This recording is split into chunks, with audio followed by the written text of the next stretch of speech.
Namaste. Hello, everybody. My name is Komal Smriti, and I am the executive and life coach. And I'm continuing my conversation in the series of yoga, and that yoga is more than just the physical exercise, as most of the people come to know of it. Now, before saying anything else, I think I would like to declare that I am not a expert yoga teacher, but I'm just a yoga practitioner who has been doing yoga for many years. And I am a learner. I'm an enthusiast who like to learn and know about ancient traditions and uh, whatever has been said by the wise people in past and whatever we can learn from them. And the reason why I firmly believe that yoga and to know yoga in depth is useful and important for us all, and not just coaches, actually. It comes from a lot of my experiences with my clients and my own life experiences. And I would like to share some of them with you and tell you like what is my reason of saying that yoga is more than exercise and we must need an effort to know about it in depth. Most often when I speak to my clients, I observe and I notice them being in a very specific state of minds.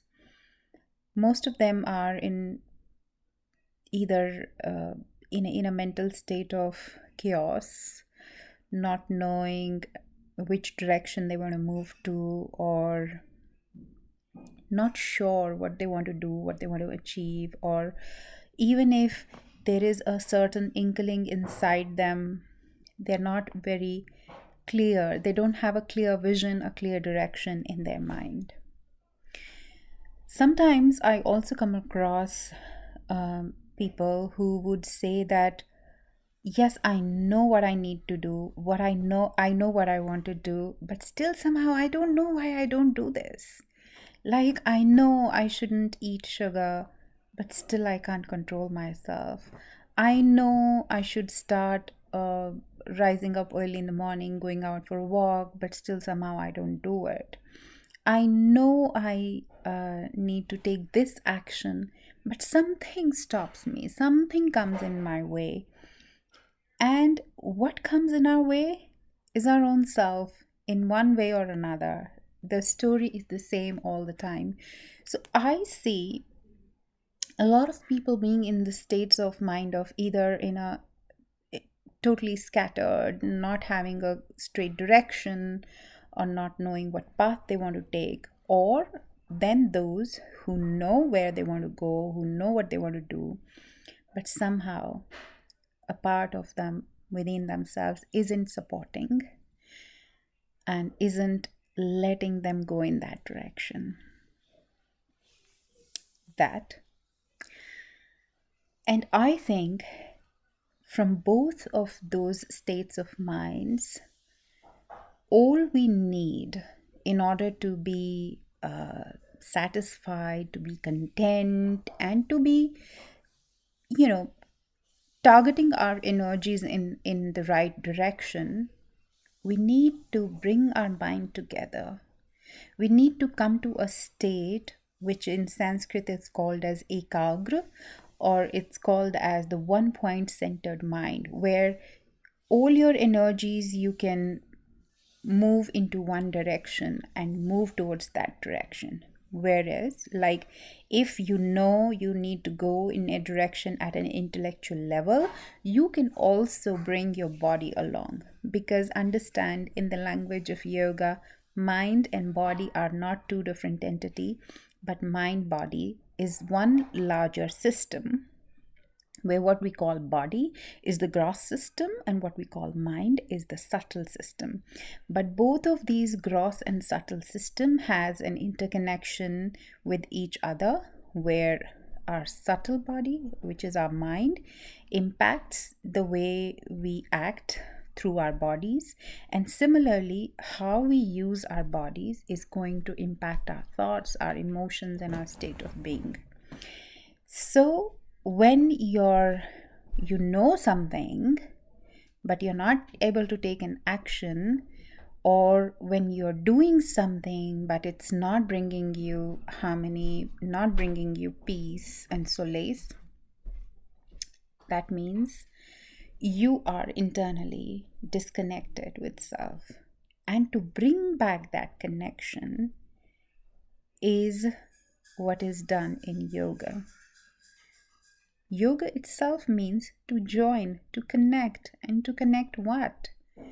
To connect your and to bring your internal system in a state of harmony, where you can be one point focused, where your mind can be concentrated and directed in the direction where you want it to be.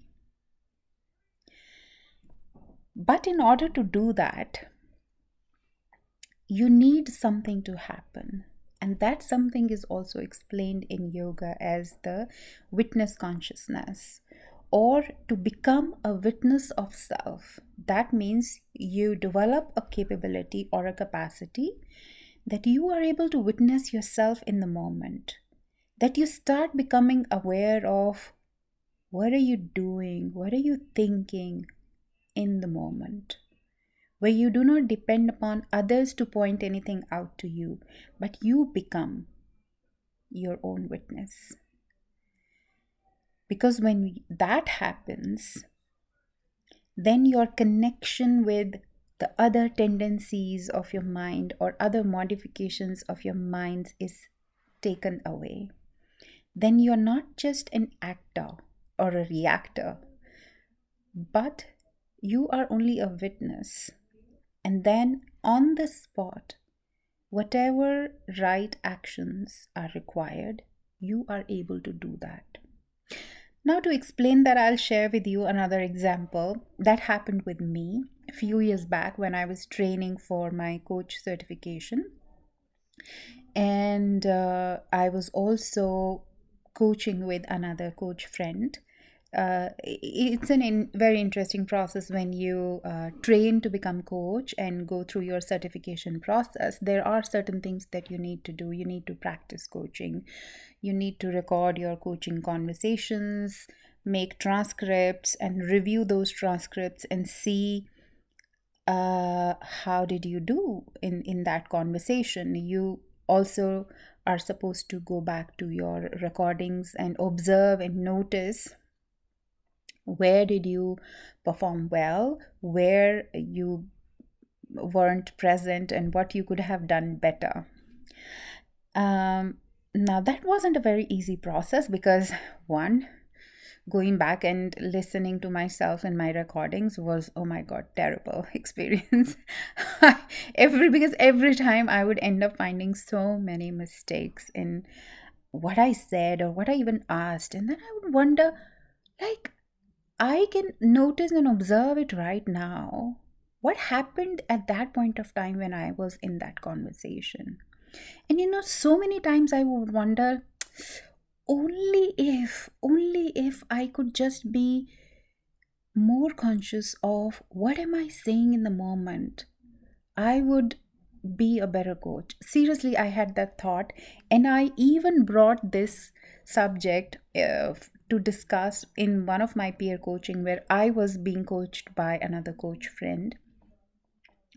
And I remember very clearly, I said the same thing. I said, what I really want to happen is to have a system which is when I am being with the client and when I'm observing and noticing the client, I want that system to observe and notice me and tell me how I'm being in the moment. What am I seeing? What am I sensing? What am I noticing? And what am I saying? What am I asking to the client? Which now, if I look back, actually, I was asking for a witness in the moment. And later on, while I was going through some other article or something else about yoga, and I read about this, that when uh, when you have achieved the, what do you call that, achieve the competency that you achieve in, or when you are in yoga, you become a witness to self, and you achieve that witness state. And when you achieve that witness state, your connection to, or your attachment to all other tendencies, all other modifications of your mind is disconnected. Then you're not reacting. Then your mind is not getting hijacked by certain tendencies that you have within you. You are not falling prey to your own ways of being, but you are actually being able to be present for yourself and for every other person around you. That is the only time when you are fully present in the moment, when you are in the state of that witness consciousness. And that is called as yoga. And I have a firm, it's not even a belief, but I know it because I have gone through that process, and it's my experience now. So I know that if you practice, if you go through all of these processes of yoga, you can actually bring yourself to become your own witness and start seeing that your mind will start becoming one point centered.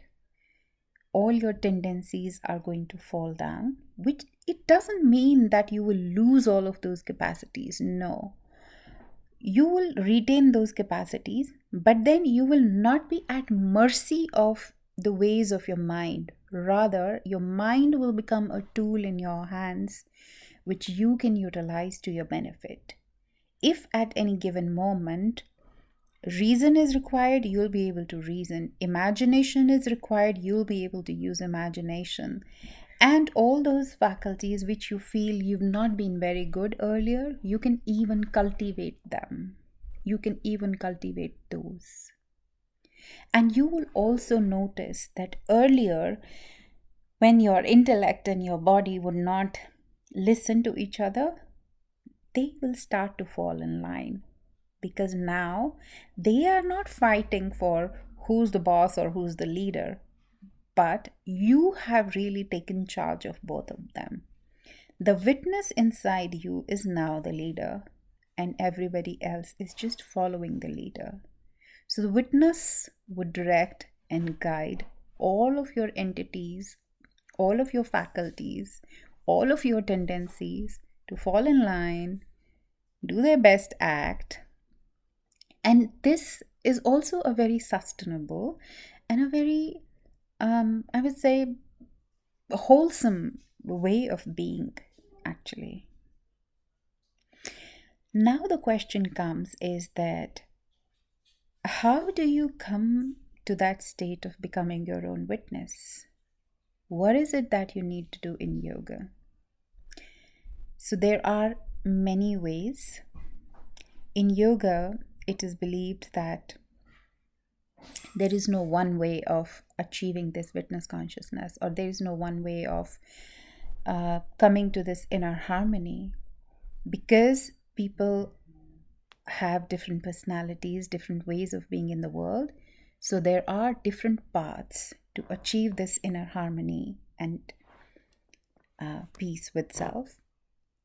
And there are 4 broad ways in yoga which are specified.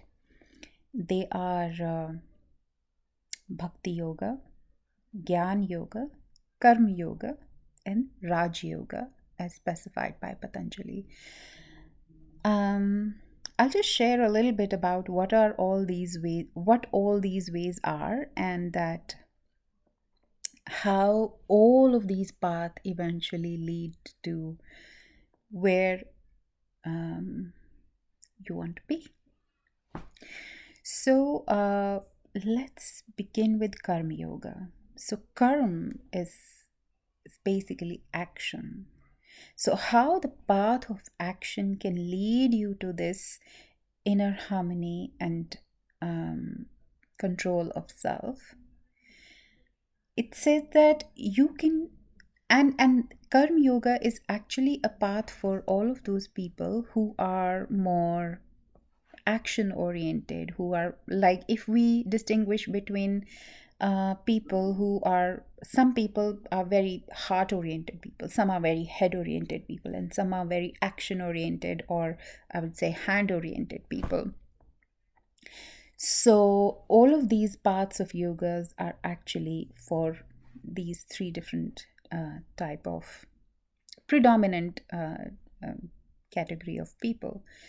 So, action oriented people can actually achieve this inner harmony and equanimity by going on the path of action. And the right action, as per yoga, is service.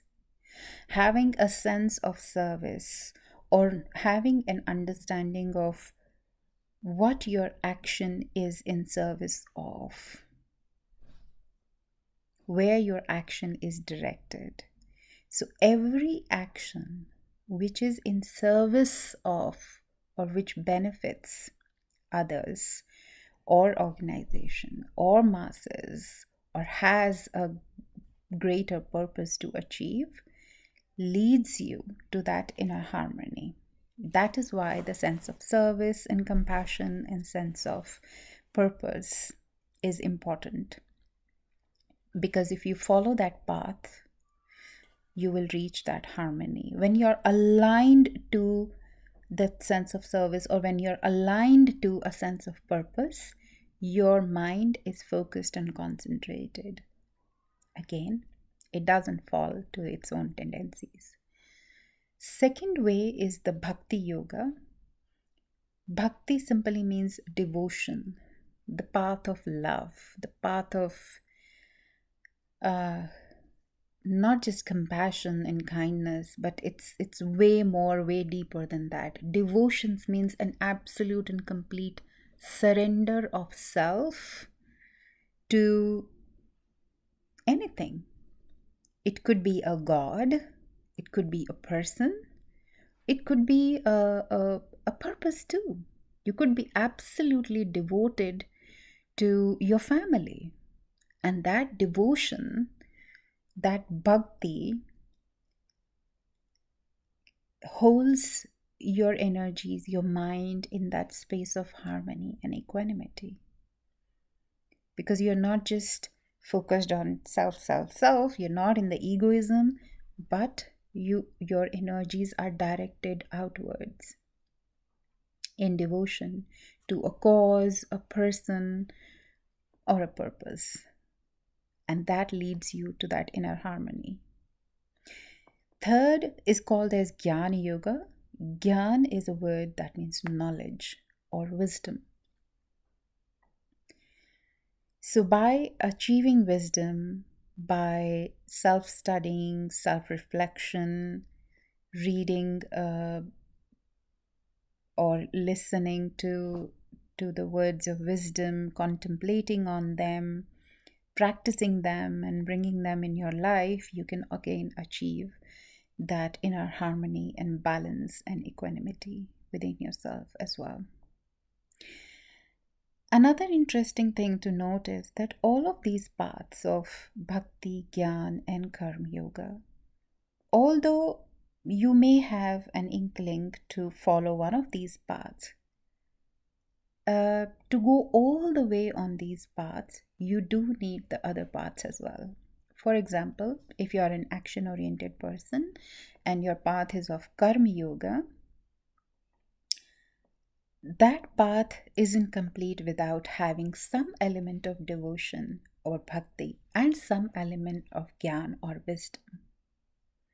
For example, you have directed all your energies towards one particular cause or one particular action. But if that is not a rightful cause or right action, all your energy will go waste and would rather lead you to a path of misery by the end. So you do need wisdom, the correct assertion or discriminating faculty to know that yes, you are towards the right path, you have chosen the correct purpose, and then you put all your dedication, all your action towards that path. And it is also not complete without compassion, love, and devotion to that path.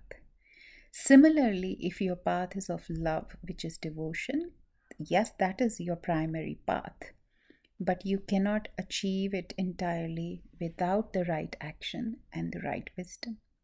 Same happens in the Gyan Yoga. Even to achieve the balance and harmony through Gyan Yoga, you do need some of the Karma Yoga and some of the Bhakti Yoga. So, whichever path you may choose, you do get the elements of other paths as well, and that's how you reach that inner balance. And finally, Patanjali gave Raj Yoga, which is the yoga through certain kriyas or through certain steps, which if you follow, you can again achieve that inner harmony, that inner balance, and equanimity in your life. You can still achieve that state of being a witness to yourself and being disassociated from the tendencies of your mind. And those 8 paths are Yama, Niyam, Asan, Pranayam, Pratyahara, Dharana, Dhyan, and Samadhi. Now, there is another word which is quite popular, and especially in the Western world, it's called Hatha Yoga. Now, Hatha Yoga is just these first 4 elements of the Raj Yoga, which is Yama, Niyam, Asan, and Pranayam. So, people who follow these are primarily oriented at the bringing in the balance in the gross form, which is the body. Yes, it does impact the subtle form, which is mind as well, but that is not complete. So, in order to be in complete balance, harmony, and equanimity, you also need to bring in Pratyahara, Dharana, Dhyan, and Samadhi. I think this particular video is getting way too long to include and describe in detail about what Raj Yoga and its 8 limbs are. It's also called as Ashtanga Yoga. So I would probably at some other time do another video explaining only the Raj Yoga part. But I think I have made a strong and valid case for why yoga is important for all of us and what it can really do for all of us. It can help us know and understand our minds, their tendencies, their ways of being, and really take charge of them. Instead of getting hijacked by our own minds and tendencies, we can be the master of our minds through yoga. And with that, I'll take your leave for now. Thank you very much for giving me your time and attention.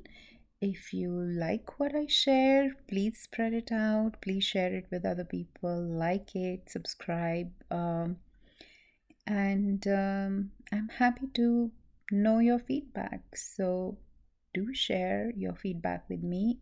If there is something that didn't sit well with you, I'm happy to know that too. So go ahead, share your feedback. Thank you so much. Have a good day, good night, whatever time of the day you're listening to me.